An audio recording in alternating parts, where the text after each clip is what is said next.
მოგესალმებით ძვირფასო ტელემაყურებლებო, ერთიანი მშვიდობიანი კავკასია კვლავ ეთერშია, მოგეხმართ მისი ავტორი და წამყვანი ჟურნალისტი თამარ ბელქანია. დღეს ჩვენ ძალიან საინტერესო გადაცემა გველის. ეს არის ისტორიული საქართველო, რომელიც დღეს აზერბაიჯანის ტერიტორიაზე, სამხრეთ კავკასიაში, ჰერეთში მდებარეობს. ჩვენ დღევანდელი გადაცემის სტუმრები გახლავთ ქალბატონი ირინე მირიჯანაშვილი, რომელიც თბილისის სახელმწიფო უნივერსიტეტს წარმოადგენს, ჰუმანიტარული ფაკულტეტის ასოცირებული პროფესორია. ის ძალიან საინტერესო საგანს კითხულობს, რომელსაც ქვია ქართული კულტურული მემკვიდრეობა საქართველოს ფარგლებს გარეთ. და წარმოგიდგენთ ასევე თბილისის ივან ჯავახიშვილის სახელობის უნივერსიტეტის სტუდენტებს. ესენი გახლავთ სანდრო შამათავა, თორნიკე დავითაშვილი და გიორგი რუსია. ესენი არიან სტუდენტები, რომლებიც სულ რამდენიმე დღის წინ დაბრუნდნენ ჰერეთიდან. ძალიან საინტერესოა რა ხდება დღეს ისტორიულ საქართველოში. ქალბატონი ირინე ბოლოს 2006 წელს იყო ჰერეთში. ჩვენი სტუდენტები კი სულ რამდენიმე დღის წინ დაბრუნდნენ. შესაბამისად, ძალიან საინტერესო მოვლენები ვითარდება იქ და ჩვენ შეგვიძლია შევადაროთ რა იყო 2006 წელს და რა ვითარებაა დღეს. მოდით მაინც დავიწყოთ ქალბატონო ირინა თქვენგან ისტორიული მიმოხილვა რო გავაკეთოთ. ჰერეთი საქართველოში. მოგესალმებით. ეს უკიდურესი აღმოსავლეთი მხარე საქართველოს ტერიტორიისა, რომელიც კახეთის გაგრძელებას წარმოადგენს, ძალიან ხშირად ამ ადგილს რკინის ჭიშკრათაც მოიხსენიებენ. ეს ტერიტორია ჰერეთის ისტორიული ჰერეთის ტერიტორია და ჰერეთი მე-15 საუკუნიდან აღარ იხსენიება. უკვე მერე სხვა სახელწოდებით, საინგილოს სახელწოდებით არის ცნობილი. თვითონ მკვიდრ იქაურ მოსახლეობას ეს ტერმინი არ უყვარს, იმიტომ რომ გამაჰმადიანებულ ქართველს ნიშნავს და ამიტომ თავიანთ თავს ქართველებს უწოდებენ და არ უყვართ, როდესაც ინგილოებად მოიხსენიებენ. მაგრამ ლიტერატურაში ეს ძალიან ხშირად გვხვდება, როგორც საინგილოა ეს. მე-5 საუკუნიდან ჰერეთი უკვე იხსენიება ისტორიულ წყაროებში. იაკობ ცურტაველი შუშანიკის წამებაშიც არის ჰერეთი მოხსენიებული, კახეთ ჰერეთი შემდგომ არაერთი მემატიანის ქართლის ცხოვრებაშიც და ძალიან ბევრ ლიტერატურაში ჰერეთად არის ცნობილი ეს მხარე. მე-15 საუკუნიდან იგი უკვე როგორც აღნიშნე ჰერეთად აღარ იხსენიება. და ჰერეთს აი ამ ტერიტორიას თავისი ადგილმდებარეობის გამო ძალიან ხშირად არბევდა მტერი, პირველად იქიდან უწევდა დარტყმა ჰერეთის მკვიდრ მოსახლეობას. ამიტომ მეფეები ცდილობდნენ, რომ იქ აი ესეთი გამორჩეული მებრძოლებით ყოფილიყო ჩასახლებული. რკინის კარად, რკინის ჭიშკრად არის ეს ცნობილი, გაღმა მხარეთაც მოიხსენიებენ. არ შეიძლება დავით აღმაშენებლის ღვაწლი არ გავიხსენოთ მე-11 საუკუნეში, იგი 1103 წელს გაერთიანდა კახეთ-ჰერეთის სამეფო.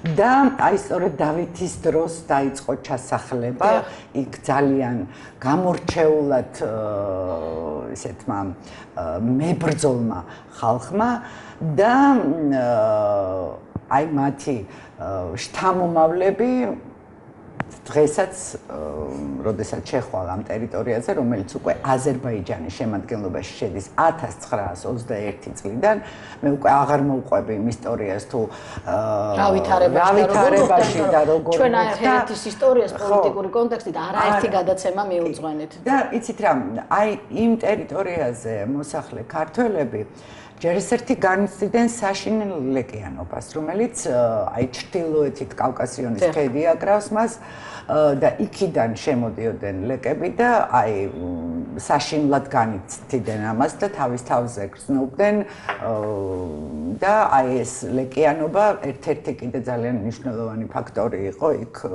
ქართველების ასაუხრებლად, ასე ვთქვათ.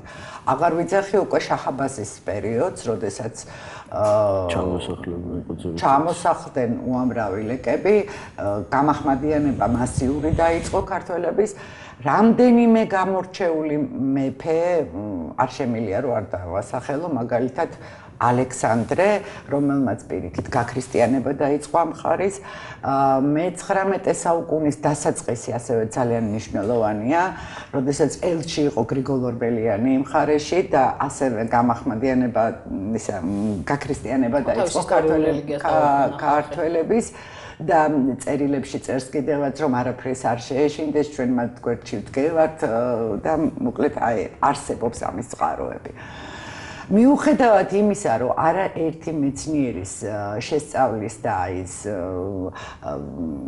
ინტერესის სფეროს წარმოადგენდა ისტორიული ჰერეთი, მაინც ვთვლი, რომ ამ მხარეს აკლია ყურადღება მეცნიერებისაც არ არის ის ბოლომდე შესწავლილი და პრაქტიკულად ყოველ შემთხვევაში 2006 წელს ძალიან ცოტა რამ იყო ძველი ნაშთებიდან ქართული კულტურული მემკვიდრეობისა დარჩენილი.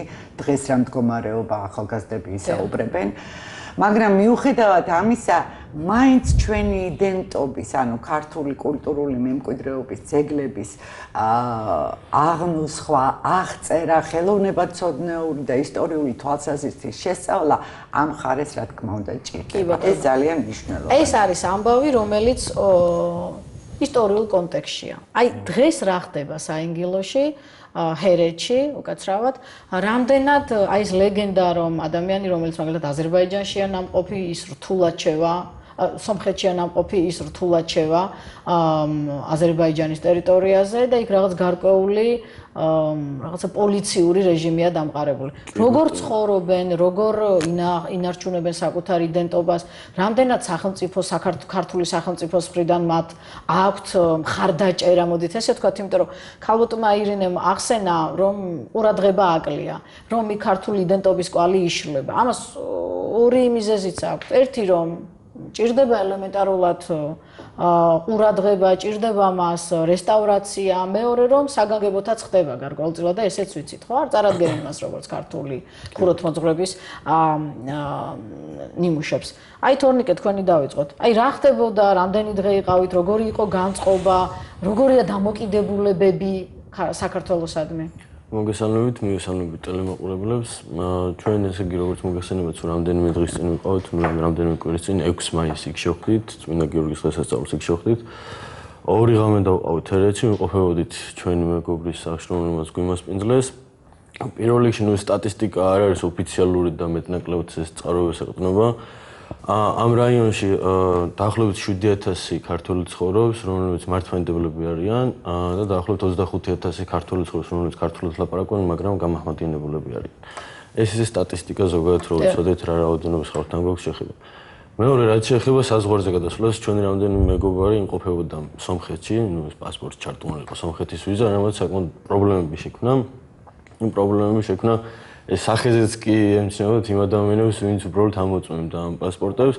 ერთი ადამიანი სომხეთის ვიზასთან ერთად იმყოფებოდა სტრასბურგში და შედარებით მარტივად. ამან ალბათ გაანეიტრალა ხო ბატონი გიორგი, რომელიც შედარებით მარტივად გამოვიდა, მაგრამ ჩვენი ერთი მეგობარი მარტო სომხეთში იმყოფებოდა და 5 წუთი გაიჭირეს და ელაპარაკებდნენ, დეტალურად კითხავდნენ თუ რატომ იმყოფებოდა სომხეთში. ეს მათი პოლიტიკური პრობლემა სომხეთსა და აზერბაიჯანს შორის, მაგრამ ქართველებსაც შეგვექნა პრობლემა. ასევე 2 წლის წინ მოგახსენებთ დელეგაცია იმყოფებოდა ბაქოში გარკვეულ პროექტზე. ერთ-ერთი ჩვენი მეგობარი იყო სვანური გვარი ჰქონდა. ამანაც კი პრობლემა შექმნა, რომ გვარის დაბრუნებაში სომხურ გვართან სიახლოვე იგრძნობოდა და უშიშროების წარმომადგენლებს სანამ არ ჩაერუნიან, სანამ არ გავარკვევთ, მანამდე არ მოგცეს საშუალო შევსულიყავით. რაც შეეხება უშუალოდ იქ არსებულ სიტუაციას, მე მაგალითად გაოცებული დავრჩი კინოსმენია, წამიკითხავს ისტორიულ წყაროებიდანაც რომ იქ ცხოვრობენ ადამიანები, რომლებიც არიან ქართველები, ქართულად ლაპარაკობენ, ქართული ტრადიციები აქვთ, მაგრამ როდესაც ჩვენი თვალით ვიხილეთ თუ რამდენად შეუძლიათ ისევ ქართულად იმეტყველოთ, ტრადიციები შეინარჩუნონ, ჰქონდეთ ის სიყვარული, თუნდაც რელიგიის მწამსი სიყვარული, ეს ტრადიციები შენარჩუნება, ნამდვილად სასიამოვნოდ გაოცებული დავრჩი არა მარტო მე მთლიანად ჩვენ ვინც ვიყავით ჩასულები. აქ კიდევ მინდა დავამატო 6 მაისს როგორც გითხარით, იქ შევხვდით და 21 წელს ვარ და პირველად ვიხილეთ ცხოვრებაში სხვა რელიგიის ასე ვთქვათ წარმომადგენლები დადიოდნენ სხვა რელიგიის სამლოცველო სასწაულებზე და არა მარტო დღესასწაულზე, არამედ სამლოცველო ადგილას ქართულ წმინდა გიორგის სახელობის ეკლესიაში ჩვეულებრივ არაქართველები, აზერბაიჯანელები, მუსლიმები, ფეხშულები ადიოდნენ, იმიტომ რომ მათ სწამთ იმ ძალის, თქვათ, რაც ამ ტაძარს გააჩნია. არის ეს რაც ლეგენდების დადის რაღაცა ეს, შვილობა და ასე შემდეგ, მაგრამ ყოველივე ხსნას ისინი პოულობენ ამ ტაძარში. გაუცებული დავრჩი ნამდვილად, რომ ესეთი რაღაც ვიხილე ერთი მხრივ გამიხარდა, მეორე მხრივ გაუცებას ეხაც ნორმალურად და მიკვირს, რომ ესეთი რაღაც ნახეთ. არის მეორე მხარეს, რაზე საუბარიც თვითონ ადგილობრივებსაც უჭირდა სამწუხაროდ ვერც სახელმწიფო ვერ ლაპარაკობს ამაზე ხომაღლა, ეს არის ის პოლიციური რეჟიმი, უშიშროების წარმომადგენლების თქვათ მოქმედებები ამ რაიონში, რომლებიც ავიწროვებენ იმ ქართულ განწყობას, რაც შეიძლება აქ ჩამოყალიბდეს. რაში გამოიხატება ეს? მოგახსენებთ ეხლავე თუ კი რაიმე სახით იქ არსებული პრობლემები ასოცირდება საქართველოსთან და ქართულ ხალხთან და ამ პრობლემების წამოწევა წინა პლანზე ხდება როგორც ქართული, ზუსტად აი ამ თვალსაზრისით ხდება მათი შევიწროება. ნუ იქ პირად საუბრებში გვითხრეს კიდევაც, რომ იყო რამოდენიმე შემთხვევა დაახლოებით წამების ფაქტებიც, მაგრამ ეს არ არის დადასტურებული და მე არ მაქვს უბრალოდ ის მონოყოლიდან გეუბნებით, რაც იმ ადამიანმა მოგვითხრეს. დანარჩენი მე ისევ ხალხზე ვიტყვი თუ როგორი განცდა აქვთ, როგორი დამოკიდებულება აქვთ, როგორი სიხარულით შეხვდნენ, როგორი განწყობა იყო, მაგრამ ის ადამიანები ესეც უნდა ვთქვათ, რომ სახელმწიფოსგან მარტოსულად გზნობენ თავს. ერთადერთი მათ ისევ ქართულობის განცდას რაც აძლევს არის ის ტრადიციები და არის ჩვენი სარწმუნოების წარმომადგენლები, ვთქვათ, არიან ფედერაციაში რთულ ვითარებაში და გარემოცვაში ინარჩუნებენ. რამდენიმე ხნის წინ ერთ-ერთი ჩვენი წარმომადგენელი პერსონა ნონ გრატაც გამოაცხადეს და აღარ აძლევდნენ საზღვარგარეთ საშუალებას, რომელიც შემდგომ შეიცვალა როგორც გითხრეს და სხვა მოძღვარი იყო, ესეც პოლიტიკური კონიუნქტურიდან გამომდინარე პრობლემები. თუნდაც ეკლესიებში წიროლოცვის ჩატარების შესაძლებლობა წმინდა გიორგის სახელობის ეკლესიაში სადაც იმყოფებოდა, გითხრეს რომ წელიწადში მხოლოდ ორჯერ ეძლევათ. ეს არის კახში ტარდება. კი, კახში უბრალოდ იმიტომ რომ იქ უფრო მეტნი არიან ქართველები, თქვა ჩვენ რომელიც ოფერს იმყოფებოდით თითქმის სრულად ქართველებთ იყო დასახლებული. ეს სხვა ეკლესიებში ეს როგორც ვთქვათ, წელიწადში ორჯერ ან განსაკუთრებულ დღესასწაულებზე ეძლევა საშუალო წიროლოც აღავლენ. წინააღმდეგ შემთხვევაში ხდება იქ შევიწროებაც და ხელის შეშლა რომ ეს არ მოხდეს. აი მინდა სანდროს ვკითხო. ის გიდები, რომლებიც მიუძღვებიან აი ამ კულტურულ ესე თქვათ სამარშრუტო ხაზს, ამბობენ რომ ეს არის ალბანური კულტურის ძეგლი. აი როგორი იყო თქვენი ემოცია, როდესაც შეხედეთ აი ქართული იდენტობის ყველაზე ესეთ ხელშესახებ ნიშანს, მარკერს, როგორც კულტუროლოგები ამბობენ და თქვენ გეუბნებიან რომ ეს არ არის ქართული წარმოშობის. მე უხსენ მეშვიდე საუბარი. ფაქტი არის ერთი რამ, რომ მათ უნდათ რამენერად დაამახინჯონ ის ისტორია და ის რეალობა, რასაც უბრალოდ ვერ გავექცევით. მაგალითად ჩვენ შეგვხვდა უამრავი ქვევრი და ვიცით ყველამ ისტორიულად, რომ საერთოდ ღვინოს ქართველები აყენებდნენ, ქრისტიანები აყენებდნენ, მუსლიმები არ სვამდნენ ღვინოს და პასუხები იყო ესეთი, რომ იცით რა, ჩვენც სვავთ ღვინოს, ჩვენი წინაპრები სვამდნენ ღვინოს. ანუ ყველაფერზე რითიც შეიძლება აპელირება, რომ ეს არ არის ქართული ძეგლი, ეს ერთად ავაშენეთ. კი, მაგრამ ღვინო მეც მიყვარს ეს კაცი გონებას. თქვენ შეიძლება გიყვართ როგორც პიროვნებას, მაგრამ მუსლიმები სვამდნენ ღვინოს და კი, სვამდნენ. ანუ პასუხები ყველაფერი მოდის ისეთი, რომ თითქოს ყველაფერი არის რაღაც ალბანური ძეგლი, მე-5-6 საუკუნეში აშენებული. სწორედ ამიტომ არის რომ უმეტესობა ძეგლზე იძახა რომ ეს არის მე-5-6 საუკუნის ძეგლი.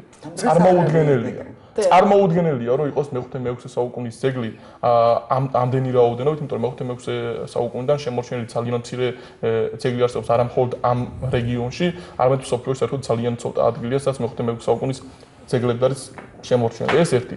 მეორე არის ის ძალიან ცუდი პროცესი, რასაც ხედავთ და ალბათ მეგობრებიც და მეთანხმებიან აუცილებლად, რომ ასიმილაცია მიდის, მაინც მიუხედავად იმისა, რომ ჩვენი ის მართლაც რომ ნამდვილი ქართველები, რომლებიც ცდილობენ ის რაღაც ქართული ძაფის, ქართული სული შეინარჩუნონ და არ გაწყვიტონ საქართველოზე ოცნება. მათთვის საქართველო არის ჰერეთი და ცდილობენ რომ შეინარჩუნონ ყველანაირად თითოეული რაღაცა ჩასაბღაუჭებელი, რაცა კი ბატონო, ებღაუჭებიან რომ რამენაირად იქნება იყვნენ ისევ ქართველები შეინარჩუნონ რწმენა, მართლმადიდებლობა, მაგრამ რამდენიმე ფაქტორია გამოსაყოფი. ერთი ის, რომ ხელისუფლება გარკვეული მიზეზების გამო ასე თუ ისე ვერ ახერხებს ბოლომდე ჩართვას ამ პროცესებში და ინტეგრაციას.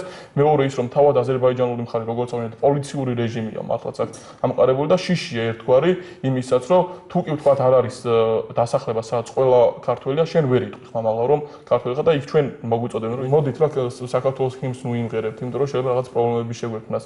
მოდით რა აქ ცოტა და საუბარი არის სახლში, ხო?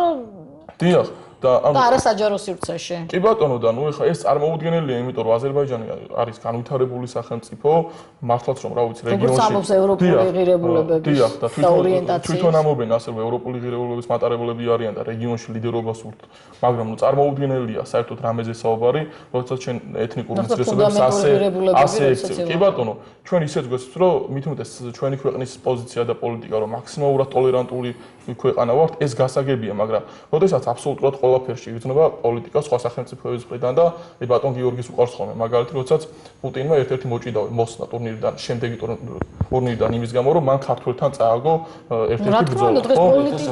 2008 წელს. ჩვენ წარმოვიდგინეთ, როდესაც სპორტშიც კი პოლიტიკა, კულტურაში რა დონეზია, ხო, პოლიტიკა უკვე აყვანილი და ჩვენი ქვეყნიდან საპასუხო ნაბიჯები უნდა გადავთქვათ არა იმ ხრივ რომ ჩვენ მაგალითად შევავიწყოთ აქ აზერბაიჯანელები ეს წარმოუდგენელია ეს არის სრულიად აბსურდი ან მოხდეს გადახედვა ტერიტორიული მთლიანობის ხო ეს მათ სახელმწიფო საზღვარში შედის უკვე აქ საუბარია იმაზე რომ ჩვენი მხრიდან უფრო მეტი ყურადღება ასეთი აქ არის საუბარი რაზე ილი ამბობდა ასეთ სიტყვებს რომ ხანდახან უმოქმედობა და დუმილი არის უფრო მეტი დანაშაული ვიდრე თავად რაიმე ცუდის კეთება ეს ის შემთხვევაა სწორედ როდესაც ჩვენ თუ გავჩუმდებით ჩვენ თუ არ ამოვიღებთ ხმას და არ ვიტყვით რომ იცით რა ის ნამდვილი ქართველები ვინც არანაკლები არიან ვიდრე ჩვენ და მახსოვს სიტყვები რომელიც გითხრა მასპინძელმა ჩვენმა იქ უფროსმა ადამიანმა 60 წლისამ რომ იცით რა თუ კი ჩვენ შორის ვერაა ისეთი კომუნიკაცია როგორც უნდა იყოს ეს თქვენი ბრალია და მე ამ სიტყვებს როდესაც თავუფიქრდი მივხვდი რომ ეს ადამიანი მართალია იმიტომ რომ იქ ყოფ ქართველებს რაც შეუძლიათ ყველაფერს აკეთებენ რომ მაქსიმალურად შეინარჩუნოთ ეს ქართველობა და ჩვენ თუ არაფერი არ გავაკეთეთ საპირისპიროდ ჩვენ თუ ხმა არ ამოვიღეთ თქვათ იქ რაღაც ევროპული საკითხი არ დავაყენოთ რომ როგორ ჩვენ ვექცევით საქართველოში მცხოვრებ აზერბაიჯანელებს ბუნებრივად ვითხოვთ რომ აზერბაიჯანშიც იგივე დამოკიდებულება ეს უნდა იყოს არა თხოვნა არა მოთხოვნა იყოს ორმხრივი ქართული მხარისას და აზერბაიჯანის. იმიტომ რომ თურქეთის საქართველოში უკეთესი მდგომარეობაა ვიდრე აზერბაიჯანის საქართველოში. ნუ ძეგლების თვალსაზრისით საკითხი. ხო, არა მარტო ძეგლების თვალსაზრისით, ისინი უფრო ახერხებენ თვალსაზრისით უკეთესი მდგომარეობა. ნუ აქ ნაკლებად იყო მაგალითად განზრახ დაზიანებული ძეგლებისა, რაც თურქეთში უფრო მეტად. ადრე იყო, ეხლა ნუ ეს რამდენიმე წელი თუ რამდენიმე წელი თურქეთში უფრო მე გეტყვით ერთ რამეს. თურქეთის ტერიტორიაზე უკვე ძალიან მიხვდა რომ ეს არის მათი შემოსავლის წყარო ტურიზმის განვითარებასთან და აქაც შეიძლება ტურიზმის იგივე გზით წაყვანა და ამიტომ მიხვდებიან ბოლო-ბოლო ამასაც რომ პოლიტიკური დანიშნულებაც აქვს თურქეთს ხელი აქვს მოწერილი ევროპაში დავალდებულება დაგებული რომ კულტურული მემკვიდრეობის ძეგლები დაუბრუნოთ თავიანთ ან მისცემს ქვეყნებს. და აი ეს უნდა ამისად აზერბაიჯანს არა გაგებული ეს ვალდებულება და აი ამ იურიდიულ ასპექტში ძორება უხეშად რო ვთქვათ. და თურქეთს რაც შეეხება ხომ თურქეთთან კი შეიძლება უკეთესი მდგომარეობა იყოს, მაგრამ აი დღეს კი მე მახსოვს შემთხვევა, როდესაც ქართული ერთ-ერთი ეკლესია იძილებოდა კაშხლის აშენება უნდათ და ხო ამას ჯერ მოაშორეს კულტურული ძეგლის სტატუსი და შემდეგ ისიც ყველაფერი აზერბაიჯანში. თუმცა იქ თურქეთელი ქართველობა აღსდგა და მე მახსოვს როგორი აქცია. დროულების არც თუ ისე ცოტანი არის. მეჩეთებად ისევე კი ბატონო, მეჩეთებიც არის. გიორგი, აი რა მექანიზმებს ხედავთ? რაღაც ეტაპზე ეს დარეგულირდეს. რაღაც ეტაპზე ადამიანებს მიეცეთ შესაძლებლობა, რომ წიგნები თავისუფლად შეიტანო ჰერეთში. მოგესალმებით და მიესალმებით მაყურებელს ასევე მადლობას მოვეთით ასეთი გადაცემისთვის, იმიტომ რომ ვფიქრობ, რომ ერთ-ერთი პრევენციის ზომა ესეც არის, რომ ნებისმიერი საინფორმაციო საშუალებიდან ჩვენ ხალხს უნდა უთხრათ პირველ რიგში, სანამ ხმას ჩვენ ჰერეთელებს მივაწვით. ჩვენ საზოგადოებას უნდა უთხრათ, რომ ეს არის საქართველოს ნაწილი. და ამის უგუნებელყოფა პირველ რიგში ნიშნავს, რომ შენ თვითონ შენ შეგნებაში გაქვს დანგრეული სახელმწიფოების ცნება. ეს არის ყველაზე დიდი პრობლემა. რაც შეეხება თვითონ ჰერეთში მდგომარეობას, ისაუბრეს და ბიჭებაც ახსენეს ეს უმძიმესი მდგომარეობა, რაც არის თვითონ ჰერეთელების თავიანთ თავს უწოდებენ აი პოლიტიკური თვალსაზრისით მილსადეზე გაკიდულ ქართველებად. ანუ საუბარია იმაზე, რომ აზერბაიჯანული ენერგო რესურსების რომელიც საქართველოში ერთ-ერთი თავარი და მონოპოლისტი შემოტანია, სახელმწიფოებრივი პოლიტიკა აი ამ სწორედ რესურსების გამო თვალს უჭავს ისეთ ქმედებებზე, რომელიც აი დაუშვათ ის მონაზონების არ შეშვება და ყველა დისკრიმინაციული ქმედება სახელმწიფოს მხრიდან. ანუ აი ესეთი აღქმა აქვს თვითონ ჰერეთელებს. იქაურ ცხოვრებას. პრევენციის ზომა არის ორ დონეზე გავყოფით ჩვენ. ჩემი აზრით ეს არის საზოგადოების დონეზე და სახელმწიფო დონეზე. საზოგადოების დონეზე, იმიტომ რომ საქართველოში ბევრმა არის ეს ჰაერეთი არის თუ არა საქართველოს ტერიტორია, ბევრს არსმენია. არა მარტო ჰაერეთზე, არამედ თელისიდან დაკარგულ წართმულ ტერიტორიებზე ბოლშევიკების მიერ, რომელიც დაურიგდეს ჩვენ მეზობელ ქვეყნებს. ამაზე არსმენია. შესაბამისად, საზოგადოების ინტერესი უნდა გაჩნდეს, რომ მაგალითად იგივე წმინდა გიორგის დღესასწაულზე ჩავიდნენ იქ და ის ყურადღება ადამიანურ სახალხო დიპლომატიის დონეზე გამოხატონ, რომ ხალხს იქაურე ეროვნების, ანუ იქაურ ადამიანებს ჰქონდეთ იმის შეგრძნება, რომ ჩვენზე ხალხი ლაპარაკობს საქართველოში. შესაბამისად, ეს სახალხო დიპლომატია არის გასავითარებელი. ამიტომაც აი თქვენ მსგავსი გადაცემები იქნება, ეს არის ბეჭდური მედია იქნება.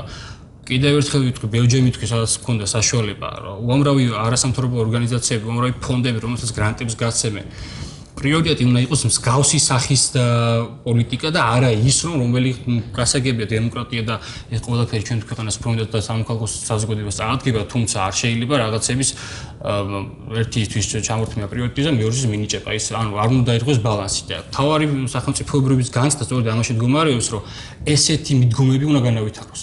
როგორც სახელმწიფო უნდა შეუწყოს ხელი ამას, ისევე უმრავლო ფონდება, რომელსაც ეს გრანტების გასცემს ხოლმე არასამთავრობოებს. შესაბამისად, აი ამ დონეზე უნდა მოხდეს, საზოგადოების დონეზე უნდა მოხდეს დაახლოება და ინფორმაციის გატანა, ეს შეიძლება ქვეყნის შიგნით, დღევანდელი იურიდიულ საზღვრებში და შემდეგ ქვეყნის გარეთაც. რაც შეეხება სახელმწიფოს.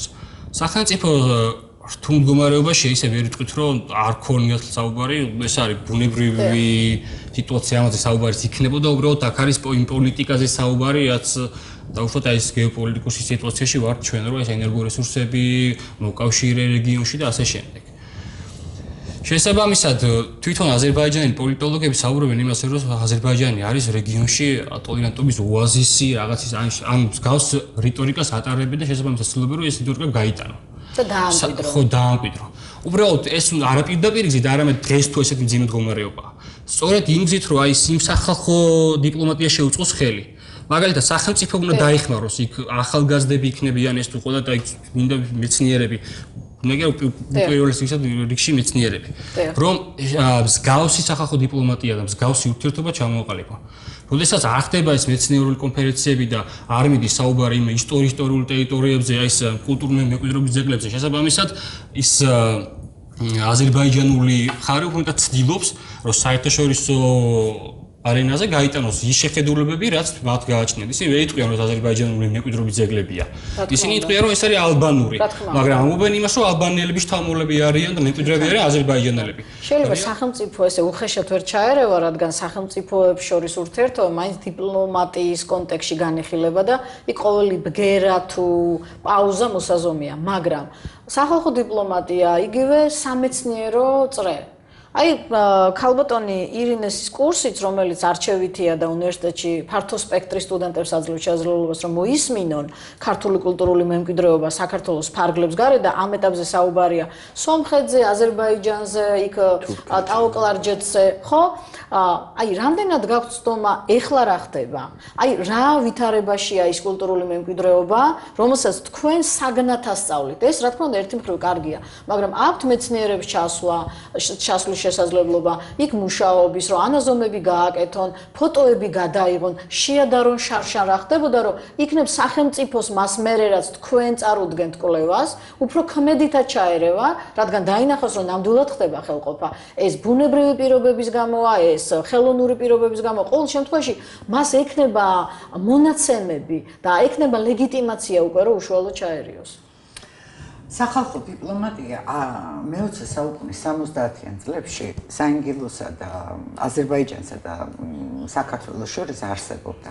მოდით ჩავთვალოთ სახალხო დიპლომატიის მაგალითად თუ გინდათ ის, რომ არსებობდა ეგეთი დღესაც ალბათ არსებობს და კარგად არის და ღმერთმა ბედნიერად ამყოფოს ანზორ დოლენჯაშვილი, რეჟისორი, რომელმაც როგორც კი დაამთავრა თეატრალური ინსტიტუტი თავისი ოჯახით მრავალრიცხოვანი ოჯახით. კი, 5 შვილი ყავდა, მე მგონი შეიძლება მეტიც არ ვიცი. ჩავიდა კახში და ქართული თეატრი დაარსა. რამდენიმე წელი არსებობდა ეს ქართული თეატრი. ეს იყო ძალიან მნიშვნელოვანი რამ კახში მაგრამ ისიც უნდა გავითვალისწინოთ, რომ მაშინ ხალხს ძალიან უყვარდა ეს თეატრი. ხო, ეს იყო 70-იანი წლები, მე-20 საუკუნის 70-იანი წლები. საბჭოთა პერიოდი იყო ასე. სრულიად სხვა პოლიტიკური რეალობა. სხვა, მაგრამ სახალხო დიპლომატია არსებობდა მაშინ. მაშინაც ძალიან ჭირდა, მინდა გითხრათ, იქ წასვლა, იქ რაღაცის ნახვა, იქ ანაზომების გაკეთება, ძეგლის მონახულება. ნურც იმას ვიტყვით, რომ ამაზე ლიტერატურა არ არსებობს და ამაზე მეცნიერებს არ უმუშავებთ. იმიტომ რომ ნუ დაუკარგავთ მე-20 საუკუნის ხელოვნებაცოდნეებს და ისტორიკოსებს ამ ძალიან დიდ საქმეს. კიდევ ერთი სახალხო დიპლომატიის არაჩვეულებრივი გამოვლინება იყო, როდესაც ქართველი მეცნიერები ჩადიოდნენ ზაქათალის რაიონში, კერძოდ კახში და ალიბეგლოში და იქ მაშრებოდნენ, რა ქვია, ატარებდნენ ქართულად ლექციებს, სხვადასხვა ფილოლოგები ჩადიოდნენ, ისტორიკოსები ჩადიოდნენ, ენათმეცნიერები, ხელოვნებაცოდნეები ჩადიოდნენ. ესეც სახალხო დიპლომატიის ერთგვარი მაგრამ ამ წიგნები გადაგქონდათ. მაგრამ ამას რატომღაც სადღაც 90-იანი წლების ბოლოდან ძალიან მოეჭირა ხელი. იმ ეროვნული მოძრაობის დროს და ქვეყანაში ისეთ სიტუაცია იყო, რომ არც მაგის დრო იყო, არც ამოსუნთქვის საშუალება არ იყო, ვთქვათ, აი ყოველდღიურობაში ეს პოლიტიკური ისინი იყო ჩართული და ამიტომ ძალიან რთული იყო, ვთქვათ, ამაზე ყურადღების მიქცევა და გამახვილება და ჯიხს ვიცემდით მარტო და მეც ვერაფერს ვერ ვაკეთებდით და დღეს უკვე, როდესაც აი თურქეთის მაგალითი გაქვს, როდესაც ტურიზმი განვითარდა სწორედ ქართულ ძეგლებზე და უამრავი ტურისტი ჩადის, თუ საქართველოს მხრიდან, თუ სოფლიოს მხრიდან, სხვა ქვეყნებიდან, ხო? და ფული შედის ქვეყანაში, ხო, აქედან. აი ამ კუთხით შეიძლება აზერბაიჯანის სახელმწიფოს რაღაცა სტრატეგია უნდა ქონდეს აი ამ ძალიან რთულია. თქვენ მე დამისვით შეკითხვა, რომ აი როგორ შეიძლება ჩახვიდეთ და ძალიან რთულია იქ ანაზომის გაკეთება. ყოველ შემთხვევაში 2006 წელს, როდესაც ჩვენ ვიყავით და ლექართი ზემო და ქვემო ლექართი ეს სრულიად არაჩვეულებრივი ადგილია. ჯერ მარტო როგორც კი გადახვალ აი მაწიმის წყალს, ხო ხედავ, რომ აი რაღაცა განსხვავებული ბუნებაა. საოცარი სიმწვანეა, მთავარი, ბარია, ძალიან უვლიან მას რა ქვია, საოცრად უვლიან, ხეებს არ ჭრიან, ესეც ძალიან მნიშვნელოვანია და გამწვანებულია იქაურობა. ნუ არაჩვეულებრივია და შეიძლება უცებ იცით თაში აი ესე ფეხით მიდიოდე და უცებ დაინახო რაღაცა ნაშთი ძეგლისა და რო დააკვირდები მიხვდები რომ ეს არის რაღაცა პატარა დარბაზული ეკლესიის ნაშთი. ანუ სულ აი ყველა ფეხის ნაბიჯზე შეიძლება უცნობ ძეგლებსაც კი შეხვდე, მაგრამ რაც ცნობილი ძეგლებია, რაც დადასტურებული ანალოგიებით, სამშენებლო მასალით, რა ვიცი მე, კახეთის ხუროთმოძებასთან შედარებითი ანალიზით, იგზებ ტაო-კლარჯეთის ტერიტორიაზე არსებულ ძეგლებთან ორნამენტი ნაკლებად, ორნამენტი ხეზეკვეთა. ეთნოგრაფიული მასალა, ორნამენტი ხეზეკვეთა კი ბატონო, ქვაზეკვეთა ნაკლებად, იმიტომ რომ ეს არის აგურისა და რიყის ქვის, ან შირიმის ქვის, რომელიც ძალიან სხრევადია, იფშნება და ამიტომ ორნამენტები ძალიან ნაკლებად პრაქტიკულად წარწერა და ორნამენტები სწორედაც მაგიტომ არ არის აი ამ მონუმენტური კულტურის ძეგლებზე. მაგრამ აი ფაქტია რომ რაღაცა უნდა მოხდეს. ფაქტია რომ სტუდენტობა, ახალგაზრდობა მხოლოდ წიგნებით და ფოტომასალით არ უნდა იცნობდეს ამ ხარეს. მე გეტყვით რაც უნდა მოხდეს მან პირველ ბოდიში რომ შეგაწყვეტინეთ, მაგრამ აი რა უნდა მოხდესო და რა ვიცი, ყველგან ვცდილობთ ამის თქმას, რომ მივაწვდინოთ ყველას ხმა, რომ ჩვენ მზად ვართ კომუნიკაციისთვის. თავარია სახელმწიფოებს შორის აი ეს დიპლომატია თქვენაც ისაუბრეთ, იყოს იმ დონეზე აყვანილი, რომ ჩვენ ქართულ სტუდენტებს, მაგალითად, ვინც საქართველოში ცხოვრობთ დღეს, გვაქვს ამის ფუფუნება, რომ აქ ვიყოთ, კონდეს საშუალება კომუნიკაციისა იმ ადამიანებთან, ვინც არიან ჰერეთში, იმ ქართველებთან, ვისაც არ აქვთ იმის ბედნიერება, რომ თუნდაც წელიწადში ერთხელ ან ორჯერ ჩამოვიდნენ და კონდეთ თავიანთ თანამემამულეებთან ურთიერთობა. ურთიერთობა ძალიან კარგი სიტყვაა და სწორედ ერთობას ემსახურება და აი ამ ურთიერთობიდან მოვა ის ერთობა, რაც აუცილებლად იქნება, იმიტომ რომ გამორიცხული ეს ადამიანები უკვე საუკუნეების განმავლობაში, ან საუკუნეების თუ არა მრავალი წლის განმავლობაში ინარჩუნებენ იდენტობას, აკეთებენ ყველაფერს იმისათვის, რომ საუკუნეებით შეგვიძლია ვახსოვთ, იმისათვის, რომ ეს კომუნიკაცია შედგეს. და მე დარწმუნებული ვარ, რომ ჩვენც თუ მაქსიმალურად მოვინდომებთ გავაკეთებთ ყველაფერს ამისათვის ეს კომუნიკაცია შედგება. სანდრო, ალბათ თავისუფალი უნდა იყოს მედიაც, იმიტომ რომ ჩვენ არ გვაქვს შესაძლებლობა იქ ფოტოაპარატით შევიდეთ, ზედმეტია საუბარი იმაზე, რომ ვიდეო კამერით შევიდეთ. არ ვიცით რა ხდება ყოველდღიურად იქ. კი არის რადიოსადგური ჰერეთი, რომელსაც მე განუწყვეტლივ უსმენ ხოლმე, იმიტომ რომ სულ მაინტერესებს რა ხდება იქ, მაგრამ ეს არის გმირობა დღეს, სოციალური გმირობაა ჟურნალისტისთვის. ახალი ამბავი გამოიტანოს და შეიტანოს ეს ხომ ეს 21 საუკუნეა წეგან გიორგი ამბობდა რომ რაღაც ევროპული ღირებულებები და ლიდერის პოზიცია ამიერკავკასიაში, მაგრამ ამ ყველაფერს ვალდებულებები აქვს რომ ადამიანებს ინფორმაცია უნდა მიეწოდოს თავისუფლად, ყოველგვარი შეზღუდვის და ცენზურის გარეშე. ერთი ცუდი ფაქტი დაფიქსირდა ქალბატონო თამარ. ჩვენ როდესაც გადავიდით საქართველოს ციფრულ მაუწყებლობაზე, შესაბამისად იქ ძალიან ბევრ ჰერეთელ ქართველს აღარ აქვს საშუალება რომ უყურონ ქართულ არხებს, იმიტომ რომ მათ არ აქვს შესაბამისი თებშები. ნუ ალბათ არ იქნება ძალიან დიდი პრობლემა და არა ეს კატასტროფულ ფინანსებთან დაკავშირებული, თუ კი მოხდება ჩვენი ხელს აი ეს იქნება ჩემი საშუალება. ხო, ნუ არ როგორ იქნება ამ საშუალება, რომ იქ გქონდეთ საშუალება, რომ გაიგონ რა არის ქართული რეალობა. ქართული არა, ზოგადად რეალობა, იმიტომ რომ იქ ხდება ინფორმაციული პროპაგანდა, რომელიც სრულიად აბსურდულია და ცდილობენ მაქსიმალურად რომ მოწყვიტონ ისინი ქართულ რეალობას. ის ასიმილაციის პოლიტიკა, რომელიც მიდის, სწორედ იმას გულისხმობს, რომ იმ ადამიანებს დააჯერო, ისინი ქართველები კი არ არიან, ისინი არიან ალბანელები. და აი ამ დაშორებას სწორედ ჩვენც უნდა რაღაცნაირად აი შევეწინააღმდეგოთ. გიორგი თქვა სწორედ პირდაპირ ფორმით ბრძოლა ხანდახან უკუ შედეგს იწვევს ხოლმე, მაგრამ აი ალეგორიული კი ბატონო რაღაცა შემოულითი გზებით, ისე რომ ანუ არც წვადი რო დავწვათ 10 შამფური ძნელია კი ბატონო გასაგებია, მაგრამ დღეს ვიმყოფებით ასეთ რთულ სიტუაციაში და თუ კი ის ადამიანები ახერხებენ იმას, რომ აი ესეთ რთულ სიტუაციაში ყოველთ ახერხებენ ქართულობის შენარჩუნებას, მიუხედავად უდიდესი პრობლემებისა, რომელიც მათ ამ ყველაფრის გამოექნებათ, ჩვენც რაღაცნაირად უნდა მოვახერხოთ აი ამ ხაზის აგრძელებას. სხვანაირად არ გვაქვს. ეს არ აქვს უფლება დავკარგოთ ქართველები. ისეთი სანახავია ეს ყველაფერი, როდესაც აი კახში მაგალითად არის რამდენიმე სახლი დარჩენილი ძველი, აი ეს ერთდოიან აყარიან სახლებს უწოდებენ ამ სახლებს და თავისი ნალით ეზო არაჩვეულებრივად მოვლი და დარბიან პატარა ბავშვები და ქართულად ლაპარაკობენ. ეს არის არაჩვეულებრივი სანახავი, აი არაჩვეულებრივი სანახავი. ამას ხელი შეწყობა უნდა. რა თქმა უნდა და მე ვოცნებობ დღეზე, როდესაც აი გადაცემას, რომელსაც ვაკეთებთ ქართველებისთვის, რომლებიც ცხოვრობენ აზერბაიჯანის ტერიტორიაზე, მათ ნახონ ეს გადაცემა, მაშინ როდესაც ის ეთერში გადის. თუმცა მე ვიცი რომ ადამიანები უყურებენ და მათგან წერილსაც ვღებულობ. გარკვეულ რეზიუმეზე რო გავიდეთ, თქვენი შტაბ-ჭრილებები მაინტერესებს. რა უნდა გავაკეთოთ ქართველებმა საიმისოდ, რომ არ დავკარგოთ ქართველები, რომლებიც არ ცხოვრობენ ამჟამად საქართველოს ტერიტორიაზე. სანამ შეჯამებაზე გადავიდოდ, ერთ საკითხზე მინდა ყურადღება გავამახვილოთ და ეს არის ის ორი მხარე, ვთქვათ, რა რეალობასაც ვხედავთ აზერბაიჯანის ტერიტორიებზე დამოკიდებულება ქართველების მიმართ და საქართველოს ტერიტორიაზე რა დამოკიდებულება აზერბაიჯანის მიმართ. ეს იმისთვის, რომ უფრო ნათლად დავინახოთ რა განსხვავება და რა დღეში არიან ქართველები აზერბაიჯანის ტერიტორიაზე და როგორი კარგი პირობები აქვს ეთნიკურ აზერბაიჯანელებს საქართველოს ტერიტორიაზე. ძალიან ელემენტარული და ალბათ ყველაზე ნათელი მაგალითი რომ მოვიყვანოთ, ეს იქნება ეთნიკური აზერბაიჯანული პარლამენტში. მაჟორიტარები ადამიანები, რომლებსაც აქვთ ყველაზე მაღალი ტრიბუნა იმისთვის, რომ წამოწიონ ქვეყანაში ან თუნდაც მათთვის არსებული ნებისმიერი პრობლემები. ეს არის ის რეალობა, რასაც ქართული სახელმწიფო უქმნის საკუთარ მოქალაქეებს მიუხედავად და ამას ნიშნავს ლიდერობა რეგიონში. აი ზუსტად ამის თქმა მინდა მეც. ის განსხვავებული პოლიტიკური თქვათ რეალობა, რაც 70-იან წლებში იყო, ასე თუ ისე გვაძლევდა საშუალებას. ეხლა ძალიან სწორად აღნიშნეთ, ცოტა დავაგვიანეთ რა.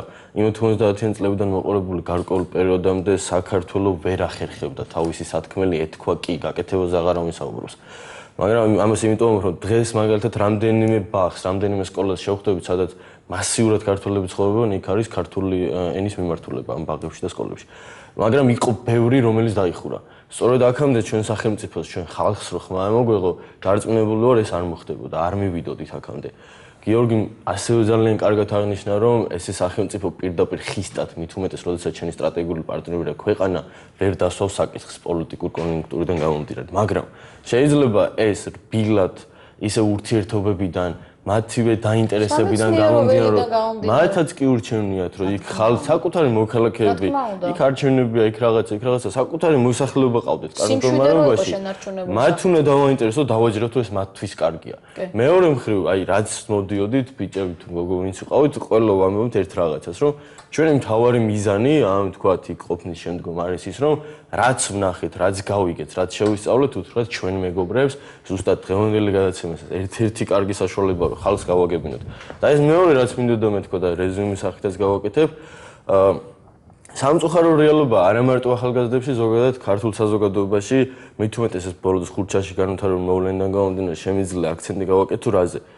ეს ერთიანობის, ეს ქართველობის, სახელმწიფოებრივი აზროვნების, რაღაცა იდენტიფიცირების განცდა მეტნაკლებად დაკარგული გვაქვს. საზოგადოება არის ფრაგმენტარულად დაყოფილი, სადაც კონკრეტული ჯგუფები გარკვეულ პრიორიტეტებს ირჩევენ და ამ პრიორიტეტებს სახელმწიფო ინტერესზე და რაღაც საერთო საზოგადოებრივ ინტერესზე წინაყენებენ. აი ეს დავინახე მაგალითად რამდენიმე დღის წინ განხორციელება რაც მოხდა ხუთშაბათში, როდესაც მეორე დღეს ჩვენმა სტუდენტებმა ჩაატარეს აქცია კანცელარიასთან და 20 კაცი იყო მისული, რამდენიმე დღის მერე კიდე, როდესაც პოლიტიკური ინტერესი გამოიკვეთა 130 ადამიანი ვინვის ურტყავდა და რა ჩვენ სახელმწიფო პრიორიტეტები უნდა გქონდეს, რა არის ყველაზე მნიშვნელოვანი. აი ეს უნდა მომდინარეობდეს საზოგადოებიდან. და საზოგადოებას რო ეს განცდა გქონდეს, დარწმუნებული ვარ, ინტერესიც გვექნება იქ მაცხოვრებელი ადამიანების მიმართ, რადგან მათაც იგივე ღირებულებები, ტრადიციები და შეხედულებები აქვთ, რაც ჩვენ. მე ბევრი ისეთი ქართველი ვნახე, ისეთი ვაჟკაცი და ისეთი მართლაგმიერი ვნახე ჰერეთში, რომელიც შეიძლება თბილისიდან დღევანდელი საქართველოს კონტროლირებად ტერიტორიის რომელიმე ადგილში ვერ ვნახოთ. ეს არის ადამიანებზე დამოკიდებული და სამწუხაროდ განცდაზე სამშობლო და ეს არის ანუ ორი მოქმედია, როგორც ეს მოდის ქვემოდან, საზოგადოებიდან ზემოდან სახელმწიფოს უნდა აიძულებდეს და მიუწევდეს რას უნდა აკეთებდეს, ასევე არის სახელმწიფოდან და იმ გავლენის აქტორებიდან, ვინც თქვა საზოგადოებაში პატივისცემას იმსახურებს, ეს განცდა უნდა მოდიოდეს და უნდა ამბობდეს, რომ ეს უნდა გავაკეთოთ, ეს არის კარგი, შვილები ესე გავზარდოთ, ეს ვასწავლოთ, ის ვასწავლოთ. სამწუხაროდ დღეს ხედავთ რეალობას რას? ხედავთ იმას, რომ გვეუბნებიან თურმე რომ დიდი ამბიციები არ უნდა გქონდეს ჩვენ სახელმწიფოს თუნდაც არ აქვს შესაძლებლობა და უნდა ვიყოთ იქ ჩვენთვის ნაჭუჭი ამაში რომ საქართველოს არ შეუძლია ასეთი კონფლიქტების დარეგულირება რეგიონში რაც არის სრულად არასწორი მე მჯერა რომ თუნდაც ჩვენი ბევრი მეგობარი დარწმუნებული იგივე აზრზეა დღეს იქნება ხვალ იქნება თუ როცა იქნება ამ რეალობას შემოვატრიალებ წინააღმდეგ შემთხვევაში ჰერეთიკი არა შეიძლება მთლიანი საქართველოს უკან. მიხარია თორნიკე რომ ხართ და მიხარია რომ სწორედ ივანე ჯავახიშვილის სახელობის სახელმწიფო უნივერსიტეტის სტუდენტი ხარ. ჯავახიშვილის რომელმაც სწორედ იმისთვის რომ კავკასიური ერთობა ყოფილიყო კვლევებზე დაყრდნობით. ჩვენ გვცოდნოდა ერთმანეთი რომ ამოგვეცნო სად ვართ ჩვენი იდენტობებით. ამისთვის შეიქმნა. მიხარია ძალიან დიდი მადლობა და ქალბატონ ირინეს ვთხოვ რომ ჩვენი დღევანდელი გადაცემა დაასრულოს. როგორც მეცნიერმა და ასევე უნივერსიტეტის წარმომადგენელმა. მე დავასრულებ იმით რომ ჯერ ეს ერთი ძალიან ვეთანხმები თორნიკეს და საზოგადოების ინტერესი უნდა გაიზარდოს, რა თქმა უნდა. ეს უნდა იყოს ქვემოდან ზევით ასulis და სახელმწიფომაც ამაში ხელი უნდა შეუწყოს. მე სახელმწიფოს გასახანი არ იქნება რომ არ იყოს სახელმწიფოებრივად მოაზროვნე. აი ჩემი ცხოვრების მანძილზე ბევრჯერ მახსოვს ესეთი გულანთებული ექსპედიციები, ჩასვლა, იქიდან დაბრუნება, ისევ გულანთებული რა. მაგრამ ეს დარჩა აი ამ წრეში და იქით აღარ გავიდა. ამიტომ იცით სწორს იძახის თორნიკე, რომ საზოგადოება უნდა დაინტერესდეს ამის. ხშირად უნდა იყოს ეგეთი ტიპის გადაცემები. კიდევ უფრო კონკრეტიკა უნდა იყოს. უნდა ძეგლები დავათვალიერებინოთ, უნდა ვაჩვენოთ რა გვაქვს, ჩვენი იდენტობა, ხაზი გაუსვათ და კიდევ ერთი პოლიტიკაა დღეს ტურიზმის განვითარების მთელ მსოფლიოში და ნუ თუ აზერბაიჯანის მხარე არ დაინტერესდება ამით, რომ აი სწორედ ტურიზმთან კონტექსტში რაღაცა უფრო დაათბეს ეს ურთიერთობები და ტოლერანტობა არა მარტო ერთ მხარემ უნდა გამოიჩინოს და სწორს იძახის ისევ თორნიკე გომარეთის მხარეს რომ წახვიდეთ ქართულ სოფლებში აზერბაიჯანული მოსახლეობა ქართულად ვერ ლაპარაკობს და არ ლაპარაკობს, იმიტომ რომ არ მჭირდება ჩვენ ვისწავლეთ, ქართველებმა ვისწავლეთ აზერბაიჯანული და იმათ არ ჭირდება. არა ეს აუცილებელია, ეს ამიტომ იცით ეს საზოგადოების ინტერესი და სახელმწიფოს ჩართულობა ერთობლივად უნდა მოხდეს. ძალიან მნიშვნელოვანია, მე მიხარია რომ ჩვენ დღევანდელი გადაცემა შედგა, ჩვენ ვისაუბრეთ ერედზე, ისტორიულ საქართველოზე, იდენტობას არ აქვს საზღვრები, არ აქვს მნიშვნელობა ადამიანის საცხოვროს. თავარია მას ჰქონდეს შესაძლებლობა, რომ განუწყვეტლივ იფიქროს იმაზე, რა არის მისი წარსული, საიდან მოდის მისი იდენტობის ნიშნები, რომ ჩვენ გადავრჩეთ ამ საკმაოდ რთულ ვითარებაში, არა მარტო საქართველოს გეოპოლიტიკას გულისხმობ. ძალიან დიდი მადლობა სტუმრობისთვის, ძალიან დიდი მადლობა რომ ვისაუბრეთ ჰერედზე, ისტორიულ საქართველოზე. მე ჩვენ ტელემაყურებლებს შევახსენებ, რომ ჩვენი დღევანდელი გადაცემის სტუმრები იყვნენ ქალბატონი ირინე მირიჯანაშვილი, რომელიც ივანე ჯავახიშვილის თბილისის სახელმწიფო უნივერსიტეტში ასწავლის ძალიან საინტერესო საგანს. ეს არის ქართული კულტურული მემკვიდრეობა საქართველოს ფარგლებს გარეთ. და უნივერსიტეტის სტუდენტები ბატონი სანდრო შამათავა, ბატონი თორნიკე დავითაშვილი და გიორგი რუსია. დიახ.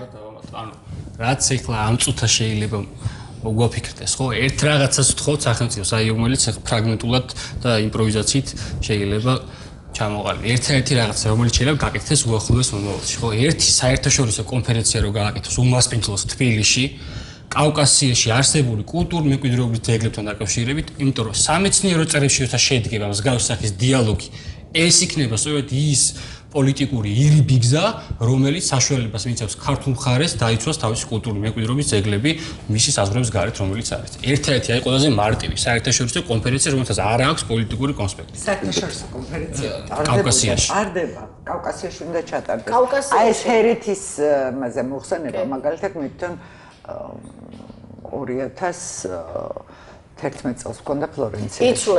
იცვლება კონტექსტი 2011 წლიდანაც კი. აბსოლუტურად უერთდები თითოეული სტუმრის სულისკვეთებას. ჩვენთვის თავარი არის, რომ ჰერეთში გვიყურებდნენ, რადგან ჩვენ ვიცით, რომ ჰერეთი არის ისტორიული საქართველო. ძალიან დიდი მადლობა ყურადღებისთვის, მომავალ შეხვედრამდე.